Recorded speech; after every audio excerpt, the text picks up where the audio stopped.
Good afternoon, T-Wolves! Mr. Quentin here with what we did for today, Thursday, November 19th, 2020. All right, so just like always, we're going to pretend like we're first period, but you, of course, are going to go to your appropriate period. We're going to jump into quarter two. Yes, we are then going to go to week of November 16th and head on into Thursday. You will notice right quick that there are two things here, folks. We've got an exit ticket and a one-pager. So here's what I want you to do. I want you to hold off on Thursday. I want you to jump back to the week of November 16 folder and go back to Wednesday. We're going to finish up the universal themes of justice, religion, and the passage of time. So if we are here right now, folks, let me get back in there for you. We're taking a look here. We're going to be here talking about the themes around justice and religion and the passage of time. We're going to show how those themes, just like we did with justice, are reflected in art, architecture, music, and literature. Now, remember yesterday, we discussed justice and how we talk about justice being fair, justice is blind. We want for these things to be because that's what we think is right. And it's something that has permeated throughout society. That's what makes it a universal theme. We all understand that we should be fair, that things should be right, and treating people the right way and making something that was wrong right again. This is what justice is, even when we don't live up to it. And so that's why you see it in art. That's why you see it in architecture. And you can even see it in music or in literature, even when the theme is injustice. It's because we understand that we want to live up to what we think justice should be. And so I hope that you have taken your time to go through and fill out this slide about what you think of now when you think of the universal theme of justice. Again, you can use my response here as kind of an idea to jump off of, but you need to do your own words. Then we move right into religion. So you're going to be thinking again, what kind of aspects of religion are universal? Things like worship, prayer, the understanding that there's a deity involved, or maybe more than one.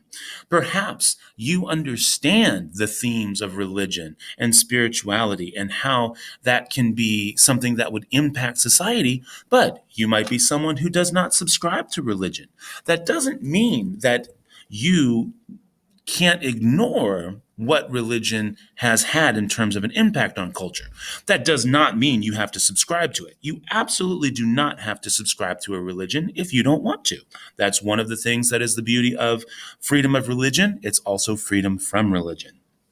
But regardless, it is still possible to see how art and architecture, music and literature have reflected this theme of religion in lots of different societies. Here we've got The Last Supper by Leonardo da Vinci, which was done back in the 1400s. And you can see here that this is reflecting a very well-known Bible story and something that a lot of Christians would subscribe to and understand it happened, of Jesus here in the center having his last dinner, which they didn't realize at the time, or at least the disciples didn't realize at the time. Was going to be the last dinner with Christ here in the middle. This gentleman over here, Judas Iscariot, who is the only person who has deliberately turned his face and back away from Christ, is going to sell Jesus out for 30 pieces of silver, and that's how he ends up getting caught and ultimately hung on the cross. And this is, again, according to Christian tradition through the Bible. But this has been an impact, and you can see how they have relegated the story of religion through art. You can see here again the Sistine Chapel painted by Michelangelo. And this is something that is, again, meant to worship and glorify all of the things that make the Christian faith good, or in this particular instance, the Roman Catholicism. Here you see the Taj Mahal, which is architecture that again reflects religion. It also reflects the values and cultures. This has been a temple over the years, even though it was originally built as a palace. But you can see how beautiful it is and how many people come and visit it. And this is again a reflection of what religion means to different cultures. You can see here the Ellora Caves, which is sculptures and carvings and engravings of a battle, great war. And, wars have been fought over religion and over faith. And so this is something that's been enshrined, again, hundreds and hundreds of years ago in India. And yet, this is still something that has made an impact on their culture and their society. Here, we've got the Spring Temple Buddha. This little guy right here is actually, it's actually about 12 feet high. So if this is bigger than the classroom, where the ceiling in the classroom is about 9 feet, you can imagine just how large this temple Buddha is. And it was, again, built during the Tang Dynasty. So anywhere between 12 and almost 1400 years ago. This is an important piece of architecture, a building designed to show off what Buddhists believe and how important the Buddha is to their faith. You can see that here also in the architecture of the Great Pyramid of Giza. That's right. This here is a temple basically built to someone who has died as a way to serve them in the afterlife, to the gods like Osiris and Set. So this here was built a little over 4,000 years ago, and it still inspires us even today. You can see here, you can take a moment and listen to some different music that comes from various religions around the world to show that music is another way that people express themselves and how they relate their religion into their culture and their society. Even with literature, see, even things that aren't directly religious still understand and utilize themes of religion. The whole Harry Potter series, for example, revolves around Voldemort trying to escape death, trying to cheat death. And that's a theme of what happens after you die. Can you defeat it? These are things that religious institutions go to answer. And that's a theme of religion that you can find in all sorts of different literature. And so I would like for you to, again, you're certainly welcome to use any kinds of art or architecture that you can think of, and you can use my response as well as kind of a jumping off point. But you need to tell me what other art, architecture, music, and literature can reflect the universal theme of religion for you. For example, even if you've never been in one, you've probably seen a church. That's architecture. Is that kind of stuff that still has an impact on our culture. Finally, we have the passage of time.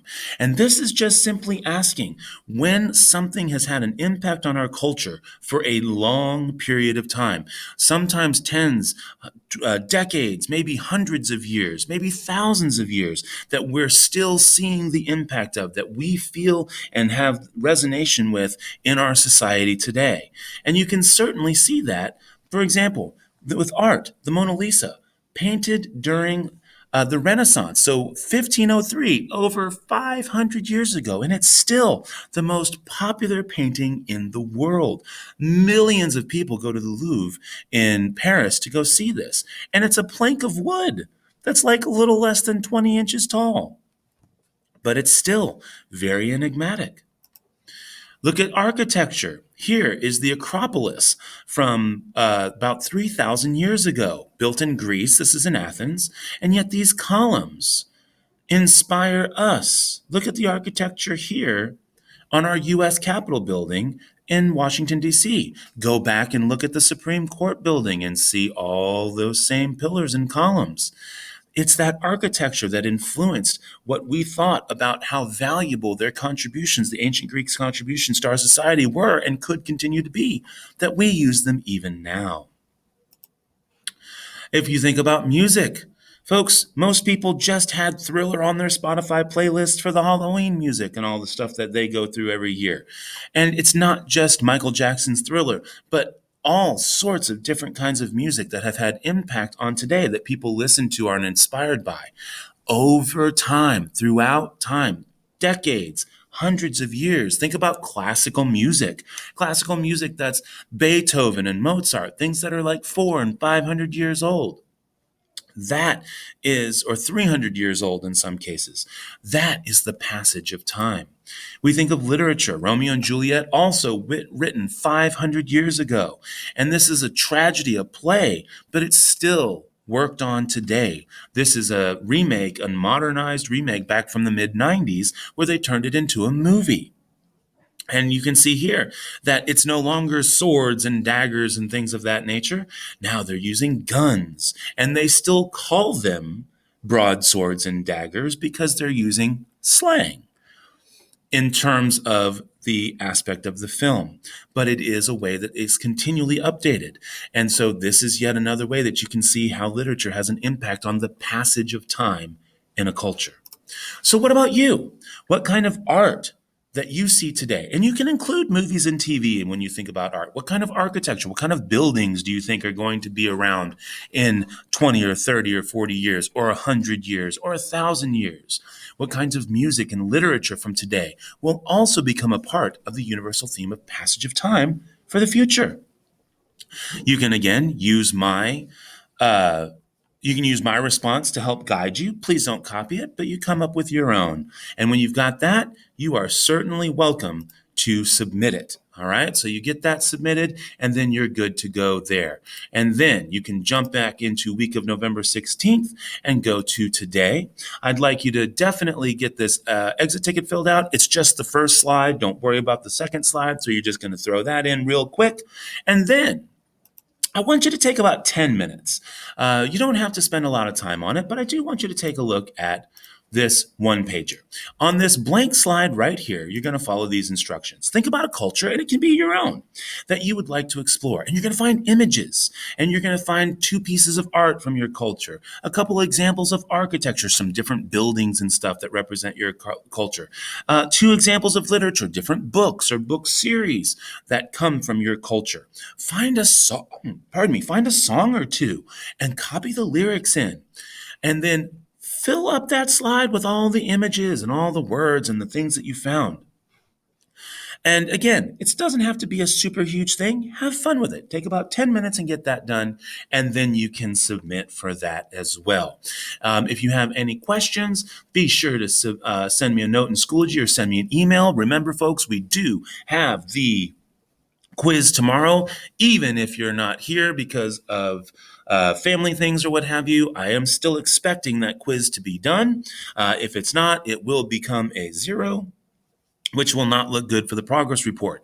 So I do hope that you're also caught up on your work, because progress reports will be out by the end of the day today. For me, I will have all my grades in so that we can all enjoy time with our families starting at 4:20 on Friday. So again, send me a note in Schoology or send me an email if you need it. Other than that, you have a wonderful day. And remember, Mr. Quinton, out.